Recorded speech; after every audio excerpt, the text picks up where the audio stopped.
Hello everyone and welcome to El Glosico Roundup, your podcast where we will discuss everything Forest Green and Cheltenham Town related as they got on this weekend, both dropping points, but we're also going to be talking big picture. Forest Green have never been better in their history, Cheltenham Town have almost never been better in their history, and we're going to be talking why they've both been so good this season, is this sustainable, and how will they end up at the end of the year. But I can't do this by myself. I'm joined by Said Mulai and Tom Mason. How are you guys? Hey, yeah, good, thanks. Yeah, good, thank you, yeah. So let's first look at Forest Green. Heading into the weekend, they were actually the league leaders in League 2, but they lost 1-0 at home to Plymouth Argyle. Said, you were at the game. How was it out there at the New Lawn? Well, obviously it wasn't a great result for Forest Green, but Ryan Lowe and Mark Cooper, Ryan Lowe is the Plymouth manager, they're very good friends.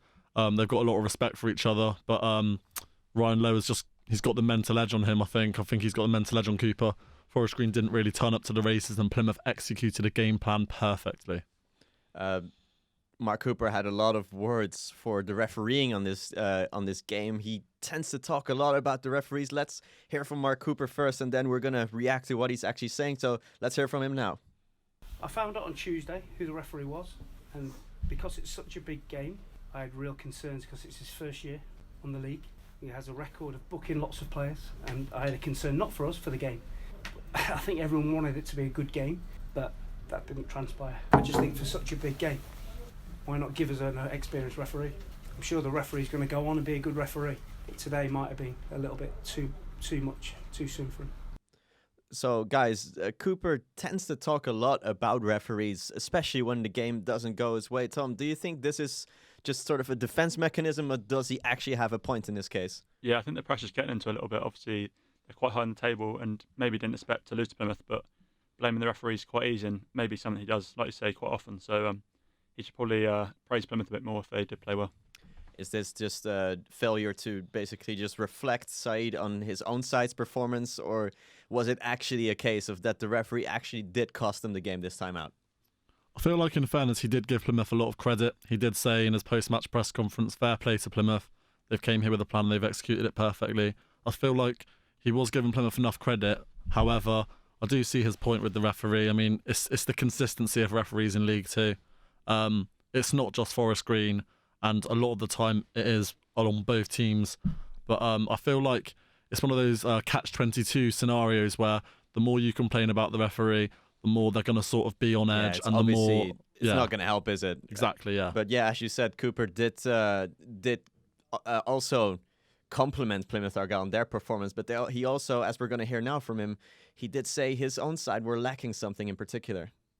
Frustrating result, yeah. Didn't feel we deserved to lose, but we had a lot of territory. Perhaps didn't produce enough quality in the final third, but we certainly did enough to get something out of the game for certain. We're going to talk big picture in a little bit, but let's move on to Cheltenham Town now. Cheltenham went down to Devon, drew 0-0 away at Exeter City. A good result, really. Exeter, always one of the better sides in League 2, went back-to-back playoff finals a few years ago.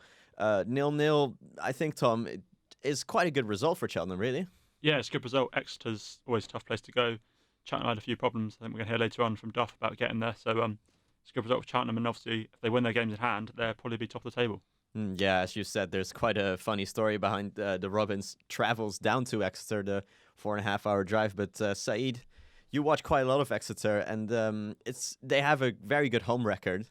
What was it? Good defending from Cheltenham, or was it just a case of both teams just not really daring to go at each other? I feel like Cheltenham did.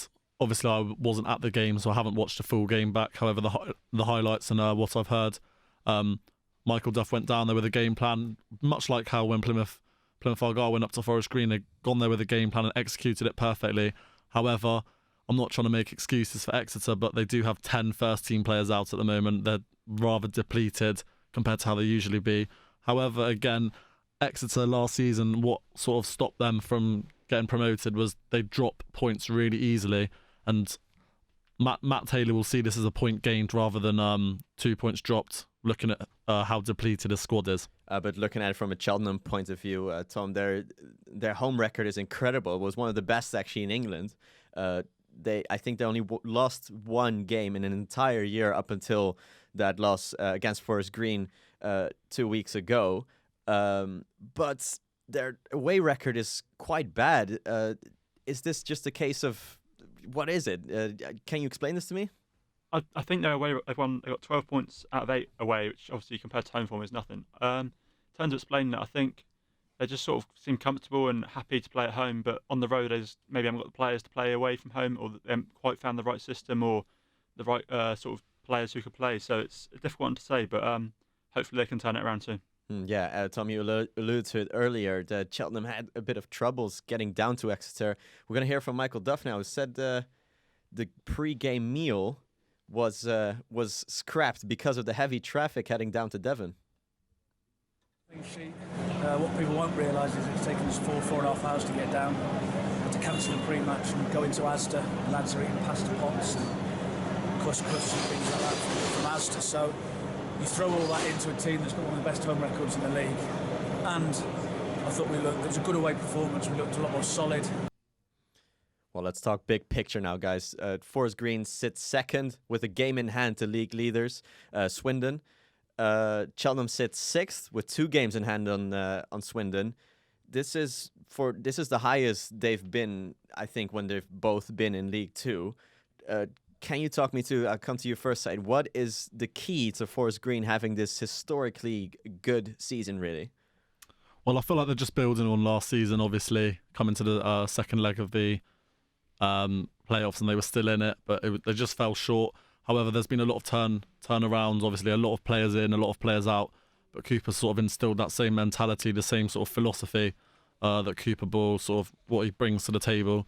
And yeah, they're just sort of building on that. There's a young squad, Cooper's influencing them well, and yeah, they're just building slowly, and I think they're in for success this season. And their defensive record is obviously what made them stand out from the pack, especially at the start of the season, keeping a clean sheet almost every game, but they struggled scoring. But now they don't seem to really struggle at all. They're scoring for fun recently. Well, obviously last weekend's game is not a good example, losing 1-0, but they're scoring a lot of goals. Yeah, particularly Jack Aitchison on loan from Celtic, the young, I think he's 19 or 18, I'm pretty sure he's 19. He's absolutely on fire recently. I think it was 4 goals in 4 games before Saturday's loss. But yeah, that's what they were lacking last season after Christian Doige left. And when Doige came back, he arguably wasn't as good as sort of the form he'd hit in previous seasons. So yeah, that striker, that Jack Aitchison alongside Matty Stevens and Aaron Collins, it's a really good base sort of for Forest Green to continue scoring a lot of goals. And Reece Brown leaving there, you would have thought, as well as Christian Doige, that would have left a massive hole in the attack, but they've picked it up quite nicely. But moving on to Cheltenham now, Tom. You've been to quite a lot of home games this season. Their home record is incredible. We've touched on that before, but I don't think anyone, not even Michael Duffy, said it before, expected them to be this good coming into the season. Is that lack of expectation, maybe that lack of pressure, is that maybe one of the key reasons why they're doing so well now? Yeah, I think so. Going under the radar a little bit. Obviously, last season they ended quite strongly, but the home form has been massive. Like you say, they just need to turn their away performances into wins, like at the weekend. But I think Cheltenham will be up there right throughout the season because they've got the players like Luke Varney who can fire the goals in. So I think they'll be fine come the end of the season. So you think this run that they're on is sustainable? I think so. Yeah. From what I've seen, they've played pretty well, and I know the Forest Green game didn't quite go to plan for them. But even games they're losing, they're not losing by like huge margins. So and they're playing good football as well. Yeah, that's the key. Yeah, they're playing. It's not like boring to watch, so it's good for the fans as well. Yeah, and do you think that is the sky the limit here for Cheltenham? Can they go all the way? Can they gain even direct promotion, playoffs? What's the target that they should be setting for themselves at this point? I think given the position they're in, they should be targeting automatics with the games at hand. But I don't see any reason why they won't finish. The lowest they finish, I think they finish is the playoffs. So a strong season for Cheltenham, I think. And Forest Green, obviously, as we said, if they win their game in hand, they're first in the table again. I guess they should be looking at direct promotion, shouldn't they? Yes, of course. I mean, they don't want to talk about, we're going to be looking at automatic promotion. Everyone at the club's very much got that mentality. If we'll take it one game at a time, we're not looking at the table. That's what they said in the run-in last season when automatic promotion was on the cards. However, let's not kid ourselves. Every player, all the managers, all the fans, they're all looking at the table all the time. It's very reminiscent of like Leicester in 2016 when they kept saying we're not thinking about it. Obviously, they will be. Yeah, and of course, and you look at the position that Forest Green are in now. They obviously, I know teams below them have games in hand, but they have a game in hand on Swindon and can go top of the league. So, yeah, obviously, it's looking good for them. But I don't think that finishing in the playoffs, if they did sort of fall down the pecking order a little bit, I don't think finishing in the playoffs would be a bad season at all.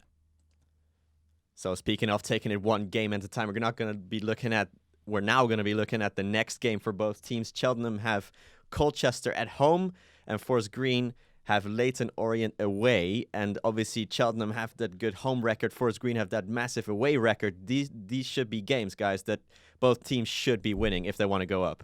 Yeah, of course, but on paper that's how you look at it. But League Two, as we all know, never is like that.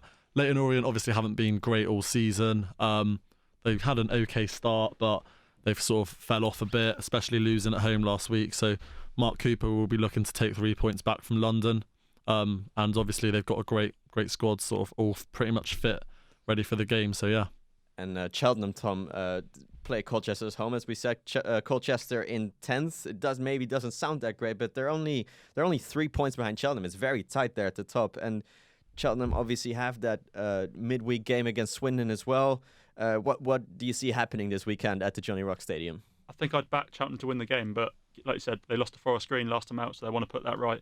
And Colchester can go level in points with them with a victory, so you can't underestimate Colchester, and I think it'll be a tough test. But Cheltenham have got to react to the games, which they haven't quite performed in well in lately. And can you give us a prediction here? I think Cheltenham will win it 2-1.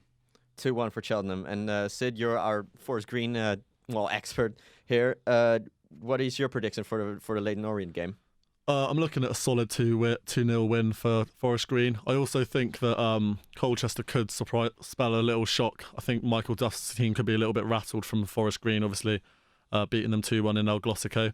And also, I'd be really interested to see if Harry Pell, former Cheltenham player, he's been out with a long-term injury. He made his comeback in midweek, so it'd be interesting to see if he gets a little run out. I'm sure he'll get a nice reception at the Johnny Rocks.